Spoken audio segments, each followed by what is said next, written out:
So yes, present we have with us Tarun Ghulati garu. We'll talk with him. Namaste. Adi. Namaste, namaste. Namaste. How are you? I'm feeling very, very good, upbeat. I will win this election tomorrow when Londoners cast their vote. I've had blessings come from all over the world, and I've been going around the boroughs and communities in London. I feel very upbeat, very confident, the love and blessings that are flowing towards me. And I'm very sure my mother, who's looking from heaven, who I lost about 14, 15 days ago, she would be looking at me and smiling that her son is doing what she gave me, the Ashirwad, when I met her last. So I'm absolutely delighted to be speaking with you How today. sweet. I can understand that you're so strong, You just said that your mother passed away 15 days back and you're still so strong. You're fighting the elections and all. So firstly, we Yes, feel I very am. privileged. Yes, Thank you. Thank you. right. We feel very privileged that an Indian origin man is contesting in London for the mayor's position. And I wish you all the best. So before going into the interview. Thank you very, very much for your kind wishes. Great. So firstly, what I wanted to ask is like, when and why did you get this thought of, contesting the elections for mayor's position? That's an excellent question. Firstly, I was mugged in London. I know that apart from me, most Londoners are feeling very, very unsafe today. Crime has never been worse. You'll be surprised, knife crime has risen by 54% since the mayor Sadiq Khan took over. There have been over 1,000 murders. Women are suffering because sexual assaults have risen by 53%. And notwithstanding that, he has, shut down police stations. 36 police stations have been shut down, and 21 teenagers lost their life last year. One life lost, one too many. 18 of them were to knife crime. I will tackle crime with a fervor never seen before. I advise the Global Cyber Alliance as a strategic advisor. So I deal with law enforcement agencies and the police worldwide. I'm the most capable person to bring down crime because this cannot go on any more. People are looking over their shoulder. They're afraid to go out. People are even moving out of London. This has to stop totally. True, correct. So, Mr. Tarun, when we talk about the political affairs of world politics, we just think about foreigners. Never do we think about Indians going there and contesting for their country. So, how do you think as an Indian to stay there in London and to have a thought of contesting for the well-being of the Londoners? Basically, I've been blessed with a background, my family, which has been from the 19th, 20th, and 21st century, doing good for people. A lot of what we see in India today, they've had a role to play in paving the way for India's growth over these centuries. That is the guiding light for me. I believe in integrity, honesty, and all throughout my career, I've done good for people. And when I find around me people are suffering, there's a cost of living crisis going on. People are not knowing whether to heat or to eat. And on top of that, some disaster policies have been launched, and the politicians have blurred the vision for London. We live in a democracy where people pay their taxes into a common pool, and you expect your elected representatives to do the best they should to utilize these resources effectively and efficiently to do all they can for the well-being of people, whether it's housing, whether it's social services, whether it's security, safety, transportation. And I genuinely believe that the governments of the day have let people down. And the people, I believe, need change. They need somebody to come in who's got the right sort of experience. I've been a chairman of a bank. I sit on many boards. I've sat on 48 boards all over the world. But more importantly, is the people. I've been dealing with people all over the world. I understand cultural nuances. I deal with different communities all the while. And it is that groundswell support and the feeling of doing good all the while that drives me. That's great. So when I was going through your, campaigns and the way you spoke, you just got to a notice that there's a law which states that only 20 miles per kilometer. So what's this law and why do you want to get rid of this law? Basically, you'll be surprised that London is today the most congested city in the world. It is also the slowest city in the world. And what that means is individuals, an average driver is wasting over 156 hours in congestion. Now that means time wasting, money wasting, because they're also losing about 1,375 pounds, each one of these average drivers, which means normal people who are moving around London. That is what is adding to the congestion, But not actually, the disaster. Sorry, not right. the disaster policy of Jules, which is a poor person who's a moderate person like me or anybody else wanting to move into London, is having to pay £12.50. Believe me, £12.50 is pretty onerous for a lot of people. And then if they move further in, they're paying £15 for congestion charge. The 20 miles per hour limit is causing congestion, is not required.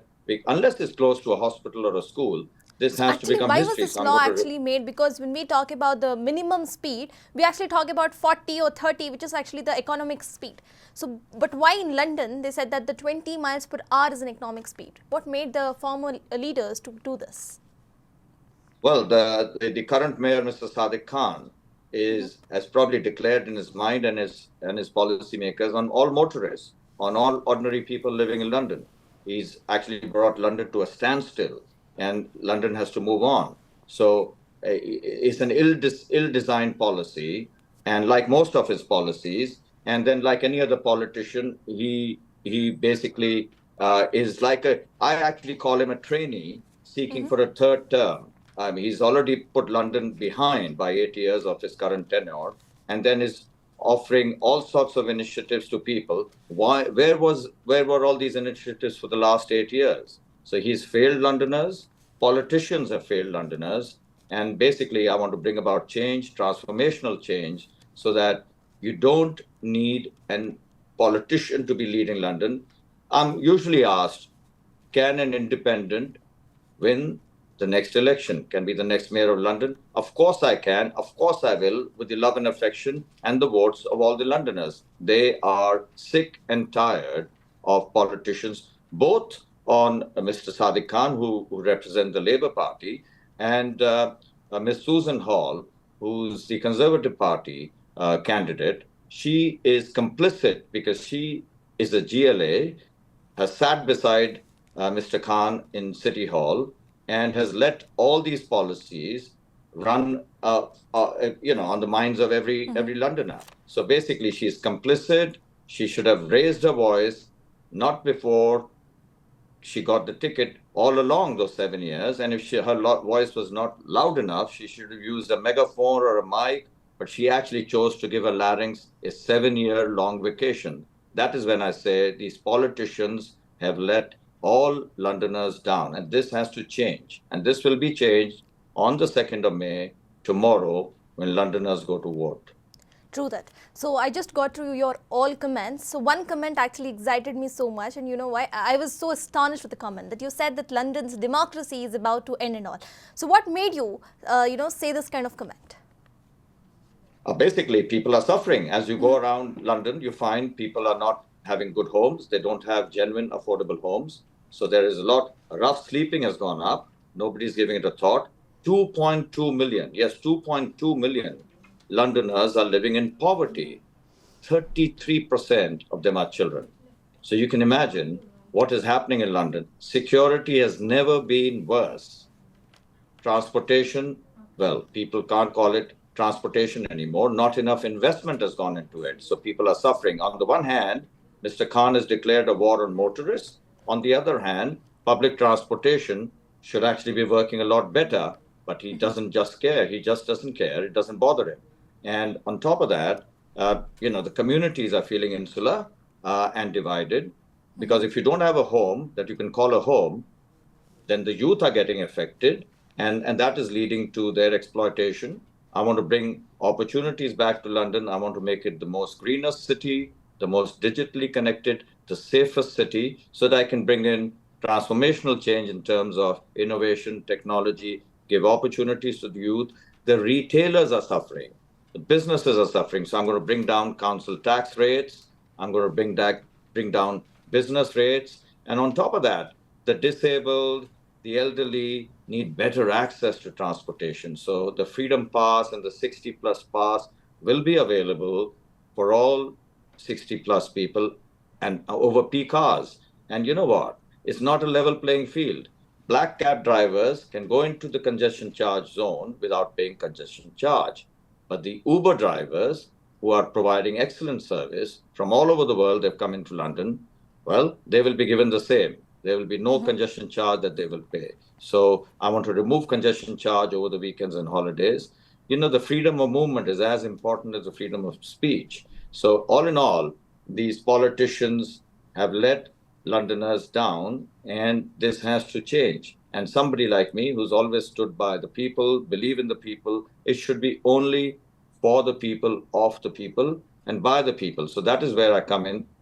They will elect me tomorrow on the 2nd of May, and I'm going to make sure I do everything I can within my powers. Just the other day, I was listening to the the candidates in the fray, because the media only calls the party candidates, and so I don't get a sniff at the media. But my voice is loud and clear all over. I've challenged Mr. Khan and Ms. Susan Hall and anybody else on a debate, because none of the candidates, including the independents, have my experience. And above all, I'm not going to make any excuses. I have a shadow cabinet ready to hit the ground running. My training allows me to bring about transformational change. And not only the 21 billion sterling budget will be utilized efficiently for all, but as a banker, I've been a chairman, I've been CEO of India's largest asset management company globally. I will create new funds. So there'll be sustainable funds, impact funds, housing funds, affordable infrastructure for people, better health services. So people, I'll create these funds so that we can redeploy this money for the people, education funds so that the youth have an opportunity to seek better opportunities. This will be a new horizon for people that they can look forward to. In my opinion, when we sit in an aircraft, I imagine people there are over 270 nations diaspora that call London home. There are over 300 languages spoken here. So imagine if my aircraft was full of all these communities. So when you sit in an aircraft, various factors to come together. But I want, when the aircraft takes off, London soars with all these communities, all smiling. I want to bring back the smile on the faces of every Londoner. That's where I'm coming from. That's great. So, Mr. Ghulati, when you're talking about this, so you spoke about all the the problems which the Londoners are actually facing, be it development or else the basic amenities. So, why do you think the political parties have actually failed in it? Oh, they failed badly because they're bickering with each other. They've forgotten that they are elected representatives, and their role, and the only role, is not to go off on their expeditions and explorations and espouse ideas and policies that don't work for people. They've taken their eye off the ball. They've even failed the people in Gaza. I've been the strongest voice for all people living in Gaza. There's a war ongoing there. There's a genocide. There's a carnage, and the government is complicit in supplying arms there. I believe this war has to stop. There are people suffering there, the women and children. In fact, I've even advised the government, if they were to listen to me, it's beyond my pay grade. They've been to Ukraine, seen the mass graves. They should go to Gaza and the Rafah crossing and see those graves. And that is what is missing. They are missing that they are there only for the people, but here they are only wanting to make sure they can retain the seats. They're forgetting there is going to be a national election later this year, early next year in January, and the people will speak. The voice of the people will be louder than the politicians who've been silent. Their silence is indeed deafening. Right. So, as you spoke about the war, you're very aware that about the war. At the same time, you're also aware that in London, there are many immigrants of Palestine who are actually, fighting and protesting. So, how do you, control these protests and all? Well, firstly, I've been part of those marches. I've been standing side by side with the people of Gaza, with the Londoners. These marches will go on because they're peaceful. Unless the government decides to stop the war and they're actually swaying like the wind. They change their ideas, their voices to suit themselves. They should speak in one voice only for the people of Gaza.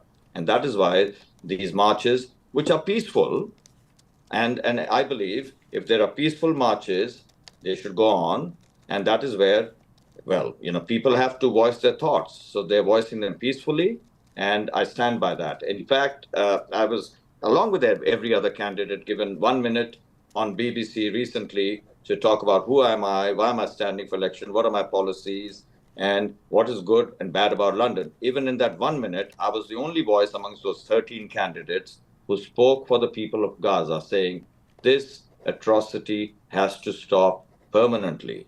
I'm not interested in a ceasefire which is temporary or permanent. That's not going to solve the problem. This war has to stop. So I'm a strong voice for the people, for all communities. I want safety for all the communities. I want them to live in harmony.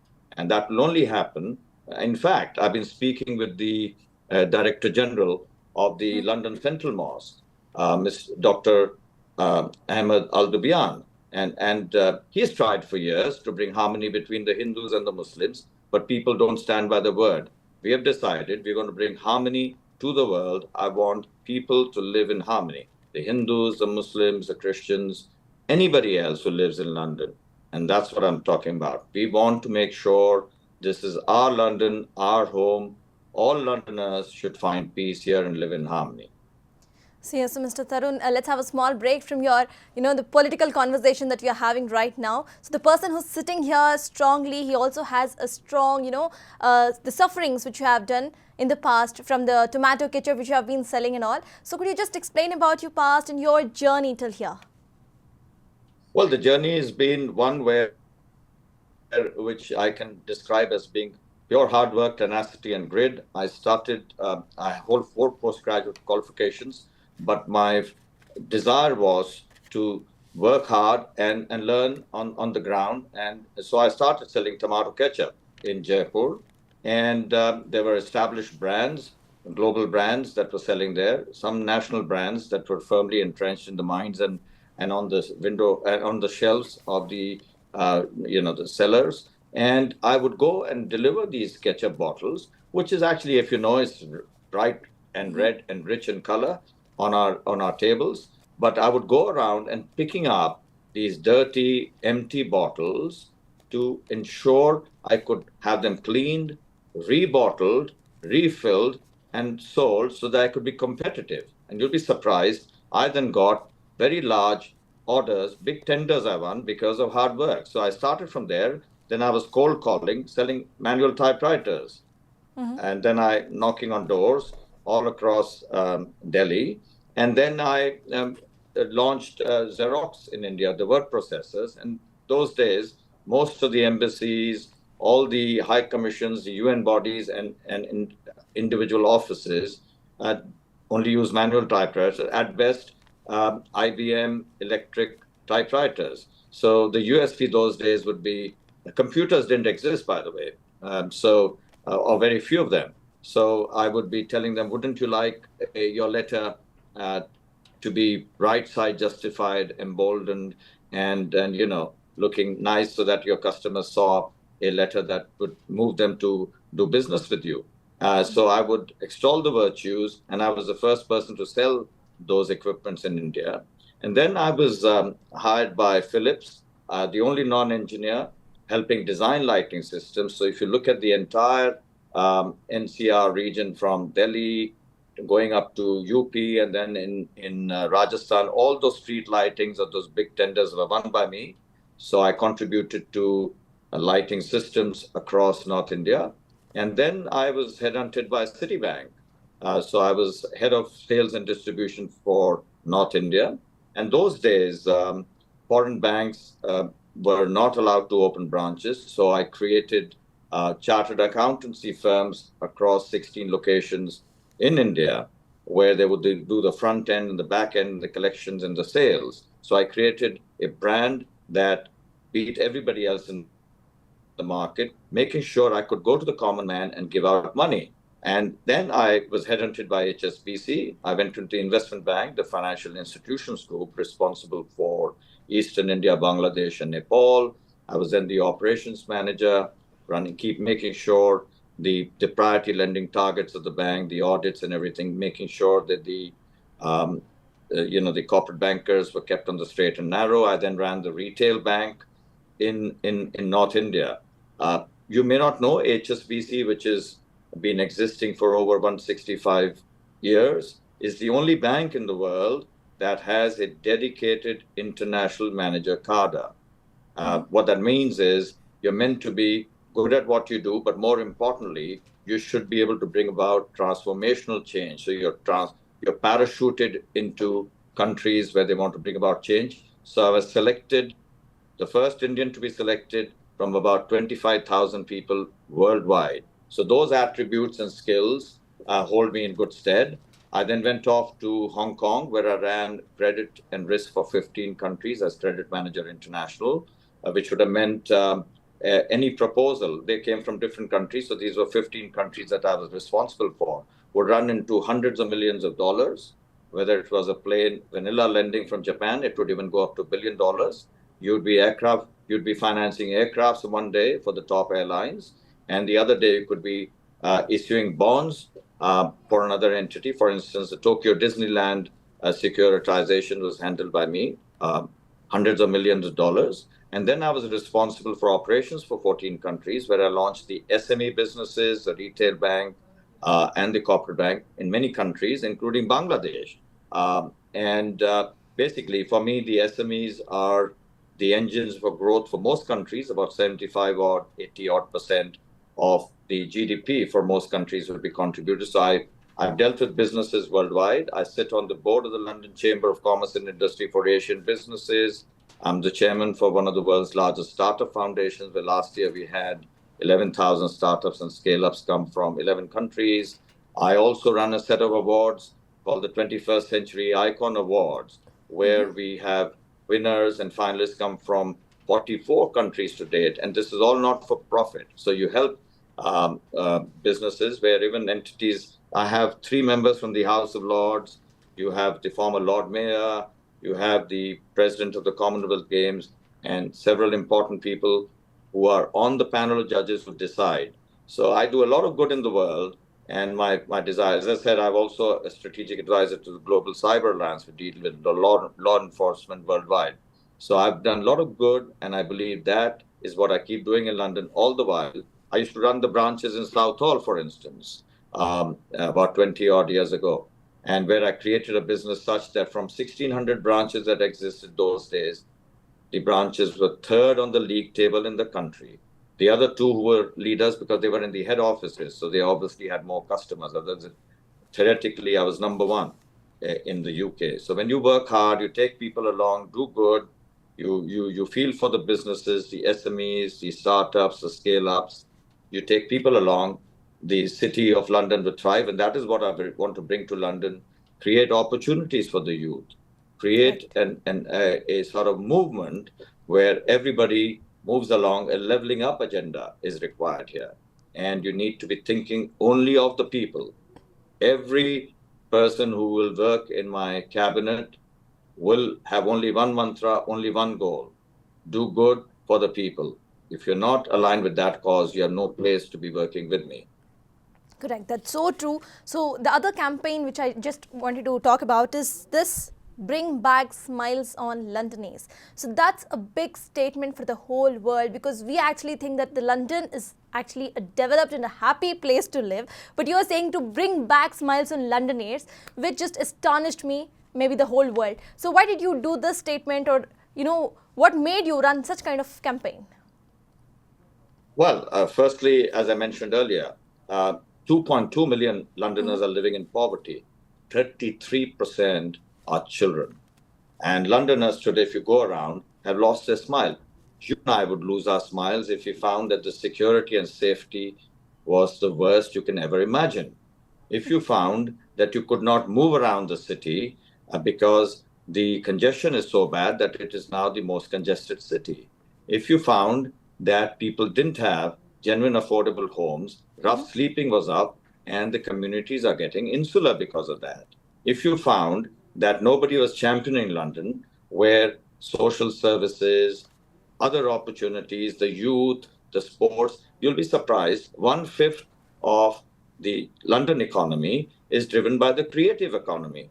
I want to turbocharge that, supercharge that, because these are small venues, bigger venues. I view London as akin to a global bank, where it's multicultural, diverse, where people come in from all over the world to seek opportunities of growth. They trust the elected representatives, the government, and I want to build the balance sheet of London, which is profitable for all, where profitability for me would mean the well-being of all Londoners. And that is what I mean by bringing back the smile back on the faces of all Londoners, because they've lost their smiles. I want to bring back the mojo for London, which has been lost. And that is why, for me, it is simple. If people are smiling, they're thriving, they're not looking over the shoulder, feeling safe, and having enough money in their pocket, which the current government, in terms of the mayor, has denied them and has made it more costly for them. We are living in a cost of living crisis. I want to bring prices down. I want to bring the tube prices down for students, for instance.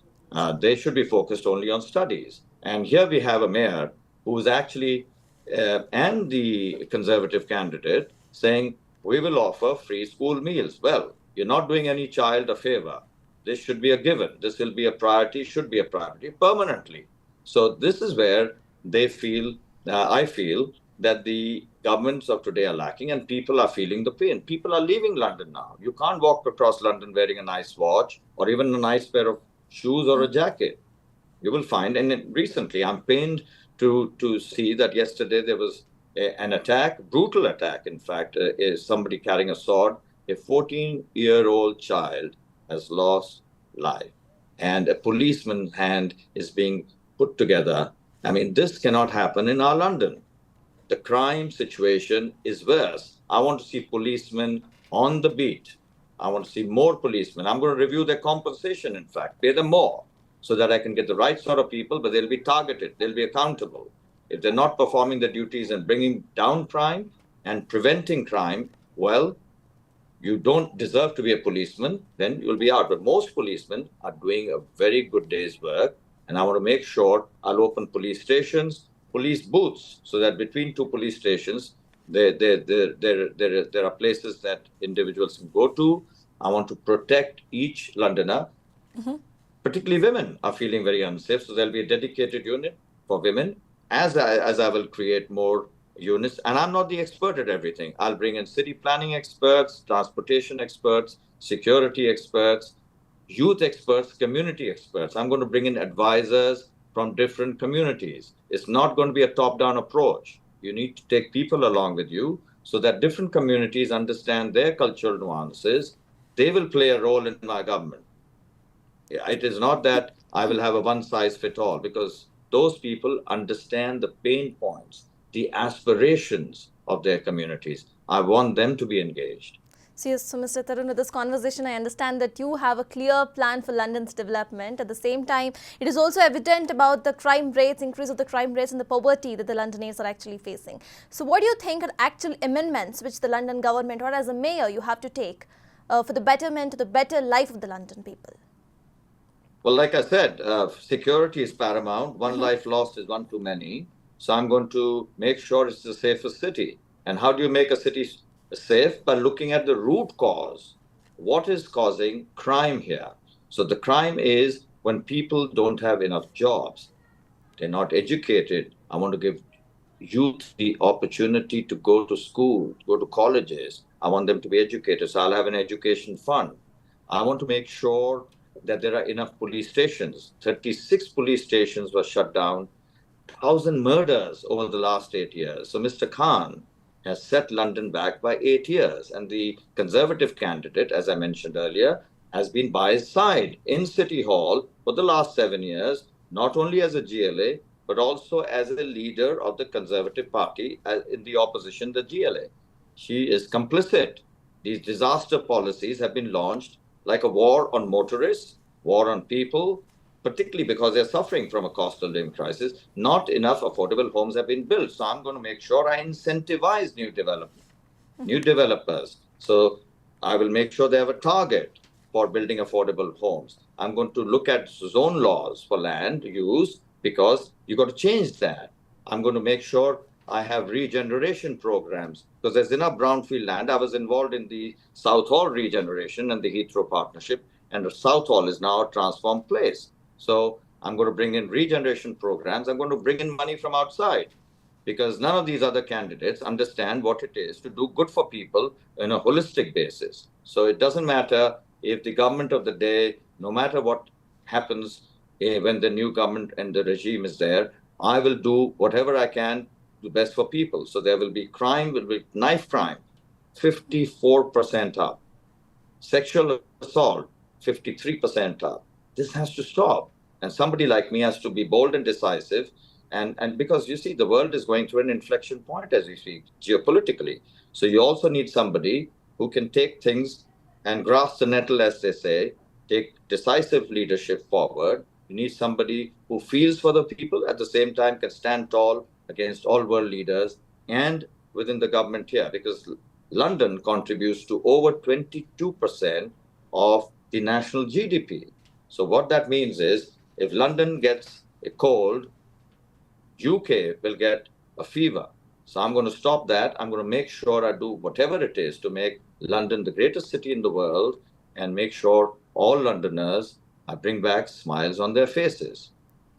That's so good. So this one statement which you have proudly stated, that is that your Indian culture will actually guide you. So this one question which rises with the statement, do you think the Londoners would actually vote for someone with another cultural ethnicities, to rule them or else to make some amendments for their betterment? Do you think that? I think Londoners are sick and tired of these politicians just saying things but not doing anything. You need somebody who can take action, execute. None of these other contenders in the fray have run businesses of the size I've been running. It's a 21 sterling budget. I've run larger businesses 2 or 3 times that size. So firstly, they don't understand what it takes to run London. Secondly, they have not worked overseas. I've worked across continents all over the world. Cultural nuances are not understood by people. So that is where you got to bring somebody who understands people, who speaks different languages, who does everything on a daily basis for the people. So to answer your question, I am a proud Indian, of a person of Indian origin. It taught me how to take people along. I believe in Vasudeva Kutumbakam, which basically means one world, one family. And that is why when I spoke with the Director General of the London Central Mosque and the Islamic Center here, we have decided that we must have a forum, we must have a movement where we can bring harmony between Hindus, Muslims, Christians, and everybody else that lives in London. We want to bring harmony because that is what is required. As I alluded to, a war ongoing. But I've been telling the politicians this can easily spiral out of control. So please look for a total stoppage for this carnage and genocide. This war has to stop. Otherwise, people are pained. There are children and women there. So at the end of the day, my Indianness, my training, the cultural things I learned from my family have helped me all throughout my career, because what it has taught me is to be kind, humble, take people along, give people, I've always tried to bring in people in my teams who are better than me. So that I can learn from them, because the process of learning is never ending. When you bring in good people who are actually all trying to do good, believe me, London will be thriving again. 24 Fortune 500 companies' global headquarters were in London about 14, 15 years ago. We only have 4 or 5 today. Why is that? Because we've lost jobs because of that. We've lost, we've lost revenue because of that, and opportunity. Because today, over the years, we've exited, let's say, from Europe, but not enough has been done with Europe. It's one of our largest trading partners next door. I'm going to make sure that the diaspora here, I create a living bridge between the various diaspora and the countries that they come from, because I've lived and worked in those countries. I know what makes people move, what it is to make sure everybody thrives. And that is what is missing today, because people don't have that experience. You need to bring in somebody with experience. This is not about bringing in somebody from a political party or the other political party. It is not a national election. It's an election for London. where they need to bring in the best person who means well for them, who has the experience, the gravitas, and has been doing it, and actually somebody who's only thinking of the people. Correct. So finally, one thing which is not to be forgotten is about the Indian citizens, be it students or someone who are job holders present over there in London. So what are your promises for them? Well, firstly, students come here because they want to study, and they're finding they can't find good places to rent. They are finding it very onerous to move around the transport system here. They're also finding it unsafe. They're also finding it difficult to get student loans. And so I want to make sure as I said, I'm going to give discounts to students that move around. I'm going to be the strongest voice for the higher education and students who come here. And there are some things the mayor can do, something he can be a strong voice. So I'll be the strongest voice for the students. Our Indian students, anywhere they're coming from, all students come here to study. These are some of the most fantastic universities we have here. The education system here is perhaps top class.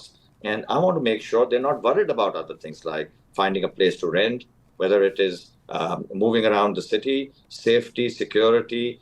They want to mingle here. This is the greatest city in the world where it comes to multiculturalism and everything else. So I want to be there for the students. I want to give them opportunity to remain here if I can. So I'm going to be again a strong voice because they contribute a lot, and that's where the contribution comes into the economy. They want to stay here and work here, but they're not able to find jobs. When I go around communities, a lot of students are actually sleeping in rough. Mm-hmm. Nothing is being done about them. So I'm going to create centers. If they don't have a home, they should be able to sleep, not outside. They have a roof over their head. So now the government people are talking about this because they're not moving around the boroughs and the communities. That is what is missing today. When you think only of the people will vote for somebody who means well for them. And that is why I will win tomorrow on the 2nd of May when Londoners go to vote. So I humbly request all Londoners to come out and support for me. I'm an independent candidate, Tarun Ghulati. I'm not a political person. I have always done good. My family has always done good. This is where I stand for. I want to do good for all Londoners across boroughs and communities. Great, Dad. So the vision you have towards the London's development really makes us think. And thank you so much for participating over here. I wish you all the very best. We feel so proud of you to stay strong over there. Thank you. To participate in the elections over there. I wish you all the best. I need all the blessings, all the support. Thank you very, very much. Thank you. Big TV outlook కథనాలు నచ్చితే వెంటనే Big TV channel ను subscribe చేయండి.